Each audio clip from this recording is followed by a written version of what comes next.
Hello and welcome back to our channel. So today in this video we are going to discuss about how to simply view referral code on GCash. So without wasting much of our time, let's get straight into the video. So to simply review or view your referral code on GCash, all you gotta do is simply open the app first of all.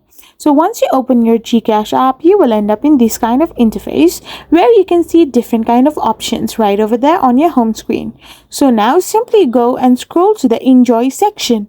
Here you can find different kind of rewards and referral codes. So once you're in the enjoy section, simply tap it on and you will end up in this kind of interface. So now simply navigate to refer and earn, and now you can simply view your referral code on GCash. Your referral code will be displayed along and there will be a link that will help you share it as well.